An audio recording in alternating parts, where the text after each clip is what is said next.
During the last 3 years, we witnessed a lot of exciting moments in every Smash reveal, with anticipation and speculation before each announcement, and discussion, happiness or sadness after we saw who the new character is. Sakurai finally announced the last character in the game, the much requested Sora from the Kingdom Hearts series, and now Super Smash Bros. Ultimate is officially complete.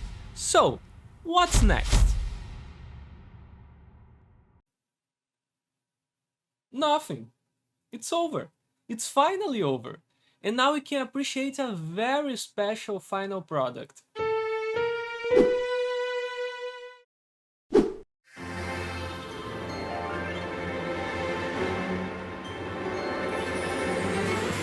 The best part of something coming to an end is the feeling of satisfaction that a good ending can provide. If it never ends, we eventually lose the feeling of surprise and every new thing feels artificial and repetitive. Beyond that, let's be honest, it's not realistic to expect Sakurai and the team at Bandai Namco to work at the same game forever. With Super Smash Bros. Ultimate we had 3 years in a constant flow of new characters, and it was impressive how, since the beginning, Sakurai seemed to have a clear goal: to please the fans. As its Japanese name indicates, Smash Ultimate is special. But here's the thing, to have a tremendous roster is just one of the many characteristics that make the game special.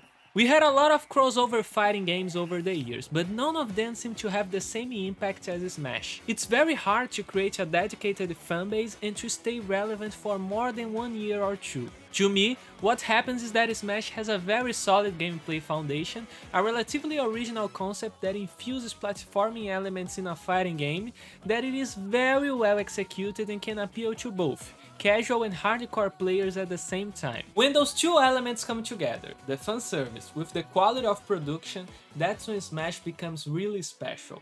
And to me, the perfect moment that illustrates this feeling is on the character reveals we've seen on Smash Ultimate. Look, we all love it when our favorite character joins Smash. It's a fantastic feeling, quite similar to the announcement of a new game. To me personally, it happened when Pyra and Mithra were announced at the beginning of this year.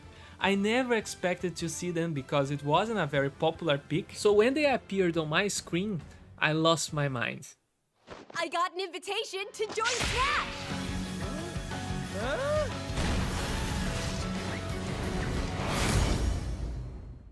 But why? All of this excitement just for a DLC? Just to play as a different character? Well, it's way more than that. What we really love is to see our favorite franchise in the spotlight, because that's something Sakurai does really well.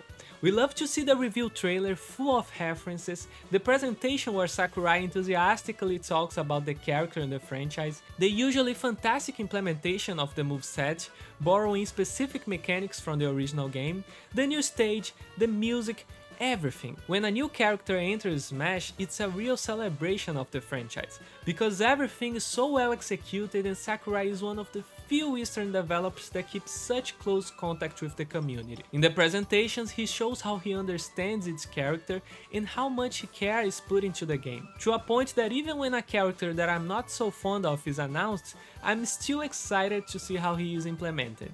Also, the final list with the character is simply surreal. Every excuse for the inclusion of a certain character was destroyed in this game. Ridley will never enter, he is too big. Joker won't enter, he is a PlayStation exclusive.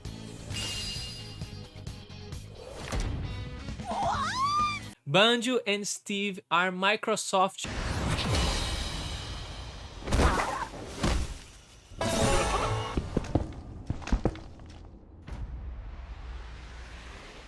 Sora will never. Let's go!